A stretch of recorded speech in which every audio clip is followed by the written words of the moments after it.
Hi friends, welcome to movie updates and reviews. మీకోసం దేవకి నందన Vasudev movie review తీసుకొచ్చారు gas. మూవీలోకి వెళ్తే అక్రమాలు చేసే విలన్ తనకి ఒక అగరా కలుస్తాడు. తనకు ప్రాణగండం ఉందని చెప్తాడు గైస్. నీకు తోడబుట్టిన సోదరికి కలిగి మూడో సంతానం వల్ల ప్రాణగండం ఉందని చెప్తాడు గైస్. ఆ చెప్పిన రెండో రోజు పోలీసులు తన అరెస్ట్ చేసుకుని తీసుకుపోతారు గైస్. అయితే అలా స్టోరీలోకి ఎంటర్ చేస్తారు. హీరో ఇంట్రొడ్యూస్ అవుతాడు, హీరోయిన్ కలుస్తుంది, లవ్ ట్రాక్ నడుస్తూ ఉంటుంది. ఏంటంటే హీరో కూడా ప్రాణగండం ఉంటుంది. పూజారి తన అమ్మతో చెప్తాడు, హీరో వాళ్ళ అమ్మతోటి, నీ కొడుకు చావడం లేదా నీ కొడుకు ఒకరు హత్య చేయడం తప్ప ఈ ప్రమాదం నుంచి తప్పించుకునేది లేదంటే చెప్తాడు గైస్. అయితే 20 సంవత్సరాల తర్వాత విలన్ వస్తాడు. విలన్ వాళ్ళ చెల్లెకి ముగ్గురు పుడతారు గైస్. కానీ వాళ్ళ చెల్లెలు ఎక్కడ విలన్ చంపేస్తాడని ఊరు ప్రజల్ని ఒక్కరిగా నమ్మిస్తుంది, దాన్ని దాచిపెడుతుంది గైస్. మళ్ళీ విలన్ కనుక్కున్నాడా ముగ్గురు ఉన్నారని, మరి హీరోయిన్ ఫ్యామిలీని సేవ్ చేశాడా, ఇవన్నీ తెలుసుకోవాలనుకుంటే మీరు మూవీ చూడాలి గైస్. మూవీ ఎక్కడ బోర్ కొట్టదు, స్టోరీ బాగుంది, కానీ కొద్దిగా ఎగ్జిక్యూషన్ వల్ల కొద్దిగా ప్రాబ్లం అయింది. డైరెక్టర్ బాగా తీయాల్సింది ఇంకా మూవీని.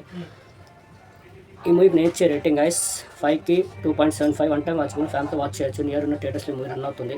మూవీ ఎక్కడ బోర్ కొట్టదు. మరిన్ని మూవీ అప్డేట్స్ కోసం please like, share and subscribe movie updates and reviews. Thank you guys.